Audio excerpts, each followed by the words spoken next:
Hi, I'm Asa Skinner, a technician here with Hertzler & George, and today we're going to talk about a lawn pest that I've been seeing all over lawns in Williamsburg. We see it every single year, which is the annual weed Poa annua, or annual bluegrass. So we have our handy little specimen here. You can see that Poa annua is distinct in that it has these bright white seed heads and also this lime green foliage. So a lot of times in tall fescue lawns, we can tell that there's Poa. If there's a patch that's kind of very light green, if you see it on a golf course, it'll be just a really irregular patch of really lime green turf right in the middle of their greens, which makes the golf course superintendents very unhappy. But for us, it's a problem because it fills in areas right along the roadway. Poa annua really enjoys being in compacted soils. It really enjoys being in very poorly drained soils. It really enjoys being in areas where the grass has been mowed too low. Pretty much any area where your tall fescue doesn't like to grow, Poa annua will fill in all those little spots. So Poa annua is actually an invasive to our community. It was originally from Europe and Asia, and here in the United States it's been very, very successful as a lawn weed. It's actually mentioned as a weed in every major plant commodity. So people are very, very incentivized to develop a way to take it out. Thus far, they have not been very successful. The problem with removing Poa out of an ornamental turf like your lawn is that it is very genetically similar to the tall fescue that we've planted there.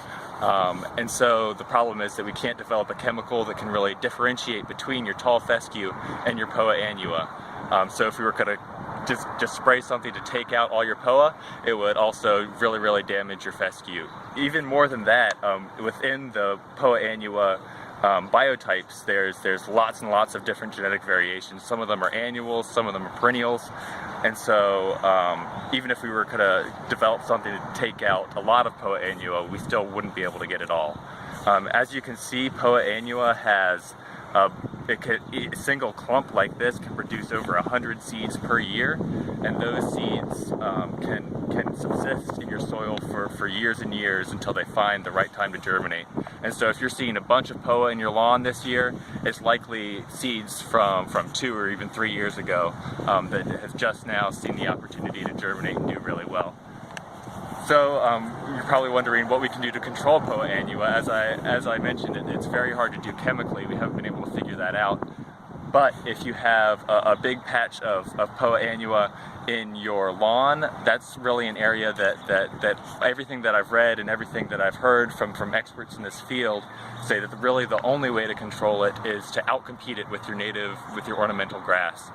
So what we really need to do, if you have an area in your lawn that you're really worried about Poa, or if you have an area that always has Poa at this time of year, that's really an area that we need to focus on this fall, relieving compaction by doing a lot of core aeration. That's an area that we really need to overseed. Maybe we can add some compost. You need to get on a regular fertilizing schedule if you're one of our customers and you're already on that. But that's maybe if you cut your own grass, you maybe need to think about raising some deck heights. Also, if you're one of our lawn customers, then they do a really good job. Our lawn crews keep this kind of stuff in mind. But the cultural practices surrounding getting rid of Poa are going to be a lot more effective than anything that we can do chemically. So if you have an area that's really a place where we need to think about changing irrigation, as I said, working in some compost into your soil, you could really have really compacted, poor draining soil. Also, if you have a really shaded spot, that's something that we can think about. Yeah, thank you guys for watching. We are going to be trying to put out regular videos, and so if you have any questions that you would like for us to answer in these videos, feel free to email us. I'll supply that email link below, and we will try to answer anything that we can.